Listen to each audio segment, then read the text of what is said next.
আপনারা দেখছেন ২১শে টেলিভিশন। এদিকে পদ্মা সেতু দৃশ্যমান হওয়ায় অশেষ আনন্দ উচ্ছ্বাস পাড়ের মানুষের। তারা বলছেন এই সেতু অর্থনৈতিক অগ্রগতির সোপান হবে, বড় ভূমিকা রাখবে অর্থনীতিতে। এই সাফল্যের জন্য বঙ্গবন্ধু কন্যা প্রধানমন্ত্রী শেখ হাসিনার প্রতি কৃতজ্ঞতা জানান তারা। তার সাহসী ও দৃঢ় নেতৃত্ব ছাড়া নিজস্ব অর্থায়নে এই সেতু নির্মাণ সম্ভব হতো না বলেও উল্লেখ করেন তারা। মোহাম্মদ নুরুন নবীর আরেকটি রিপোর্ট। পদ্মা সেতু পূর্ণ অবয়ব পেলে এমন উল্লাস ছড়িয়ে পড়ে পদ্মার দুকুলে, নদীর বুকে। পদ্মা সেতুর পূর্ণতা পাওয়ার এই মহেন্দ্রক্ষণে সাক্ষী হতে এসেছেন অনেকেই। এক সময়ের স্বপ্নের সেতু এবার বাস্তবে যুক্ত করেছে পদ্মার দুই পার্কে, তাই খুশির জোয়ার। এই সেতু শুধু একটি অবকাঠামো নয়, দেশের সম্মান ও সক্ষমতার প্রকাশ, এমন প্রতিক্রিয়া আগত দর্শনার্থীদের। পদ্মা পাড়ের আমরা মানুষ দীর্ঘ অপেক্ষায় ছিলাম, পদ্মা সেতু বাস্তবায়ন হলে আমরা খুব আনন্দিত।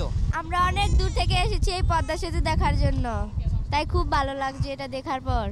সকলেই পুরো কৃতজ্ঞতা জানাচ্ছেন প্রধানমন্ত্রীর প্রতি। তার সাহসী উদ্যোগ না থাকলে স্বপ্নের সেতু বাস্তব রূপ পেত না বলেই বলছেন তারা। আমরা অনেক আনন্দিত, আমরা দক্ষিণাঞ্চলের মানুষ অনেক আনন্দিত এবং কৃতজ্ঞতা জানাই, কৃতজ্ঞতা প্রকাশ করছি দেশপ্রধান শেখ হাসিনার কাছে।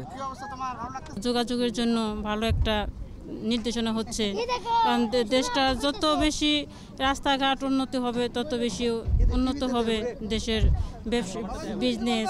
মাননীয় প্রধানমন্ত্রী শেখ হাসিনাকে অবশ্যই ধন্যবাদ দিতেই হবে। স্পেনগুলো সম্পূর্ণ কমপ্লিট হয়েছে, তা আমরা স্বপ্ন দেখছি যে এর থেকেও বড় বড় প্রজেক্ট আমাদের প্রধানমন্ত্রী শেখ হাসিনা তার দ্বারা করা সম্ভব হবে। সফলভাবে সেতু চালুর প্রথম দিন থেকেই নিজেরা সুযোগ সুবিধা পাবে এমন আশা আকাঙ্ক্ষা পদ্মাপাড়ের মানুষের। এবং ওখানে দেখা গেছে গ্যাস লাইন, ট্রেন লাইন হবে এবং ওখানে কর্মসংস্থান হবে আশা করি। আমরা মনে করছি এই স্প্যানটা বসানোর মাধ্যমে আমাদের স্বপ্নটা অনেকটা বাস্তবায়িত হলো। এই সেতু বঙ্গবন্ধুর সোনার বাংলাদেশ গড়তে এবং অর্থনৈতিক মুক্তির পথকে সুগম করবে বলেও মত কারো কারো। মোহাম্মদ নুরুন নবী, ২১শে টেলিভিশন, ঢাকা।